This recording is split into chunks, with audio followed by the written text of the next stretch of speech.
नमस्ते दोस्तों, इस वीडियो में प्रश्नावली 1.1 का प्रश्न संख्या 4 को हल करने जा रहे हैं।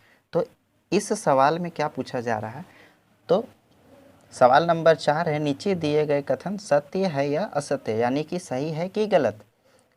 कारण के साथ अपने उत्तर दीजिए कि जो कुछ भी है सही है या गलत है, तो अपने कारण के साथ कि वो कैसे गलत है और कैसे सही है। तो पहला क्वेश्चन क्या मिलता है, पहला सवाल क्या मिलता है, तो पहला सवाल है प्रत्येक प्राकृतिक संख्या एक पूर्ण संख्या होती है। तो सबसे पहले इसके लिए हमें संख्या से अच्छी तरह से परिचित होना चाहिए, जैसे कि हम परिचय वीडियो में बता चुके थे।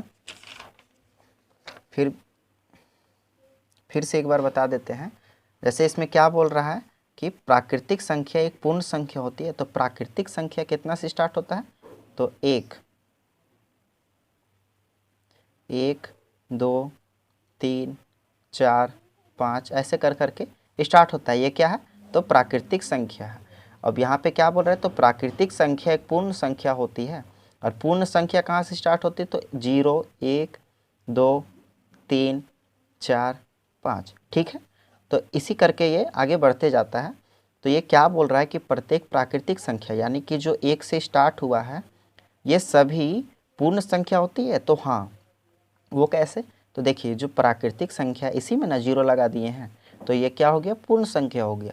तो इसी को है सो पूर्ण संख्या बोलेंगे, जिसमें प्राकृतिक संख्या पूरी तरह से आ जाए। अब प्राकृतिक संख्या अगर 1, 2, 3, 4, 5 और इन्फिनाइट तक जा रहा है, तो ये भी तो पूर्ण संख्या, भी तो केवल इसमें 0 ही लगा है, बाकी ये भी तो इन्फिनाइट तक जा रहा है। तो क्या होगा ये सवाल, तो ये सवाल होगा सत्य होगा। ठीक है, तो इसको किस तरीके से लिखेंगे वो लिख देते हैं। इसको इस तरीक़ा से लिखेंगे, सत्य है क्योंकि पूर्ण संख्या के संग्रह में सभी प्राकृतिक संख्या आती है। प्राकृतिक संख्या 1, 2, 3, 4, 5 और इन्फिनाइट तक, अनंत तक जाता है। पूर्ण संख्या 0, 1, 2, 3, 4, 5 अनंत तक जाएगा। ठीक है, अब इसी का दूसरा सवाल क्या है, तो प्रत्येक पूर्णांक एक पूर्ण संख्या होती है। तो इसको भी रफ में समझते हैं। वैसे अगर आप लोग मेरा परिचय वीडियो नहीं देखे होंगे तो वो जाके ज़रूर से ज़रूर देख ले, क्योंकि उसमें इन सभी बातों का क्या बोल रहा है, सभी पूर्णांक। तो पूर्णांक किसे कहेंगे, जो ऋणात्मक और धनात्मक दोनों तरीका का हो। जैसे कि बोल सकते हैं हम -4, -5, -3, -2, -1, 0, 1, 2, 3, 4 ऐसे कर करके ये अनंत तक चला जाएगा और इधर भी अनंत तक चला जाएगा। ठीक है, तो पूर्णांक किसे कहेंगे, जो ऋणात्मक और धनात्मक दोनों संख्याओं के संग्रह को पूर्णांक कहेंगे। ठीक है, अब पूछ रहा है कि पूर्णांक यानी कि प्रत्येक पूर्णांक यानी जितना भी पूर्णांक है, ये सभी एक पूर्ण संख्या होता है। तो पूर्ण संख्या कहाँ से शुरू होता है, तो 0 से शुरू होता है। 0, 1, 2, 3, 4, 5 ऐसे कर करके शुरू होता है। ठीक है, तो ये तो गलत ना हो गया, बोल रहा है सभी पूर्णांक यानी कि -4 ये भी पूर्णांक, ये क्या एक पूर्ण संख्या है, तो नहीं ना, तो ये पूर्ण संख्या नहीं है। तो ये क्या होगा, असत्य है। अब इसको किस तरीका से लिखेंगे वो लिख के बताते हैं। अब इसको इस तरीका से कारण देंगे, असत्य है क्योंकि -2 क्या है, एक पूर्णांक है परंतु पूर्ण संख्या नहीं।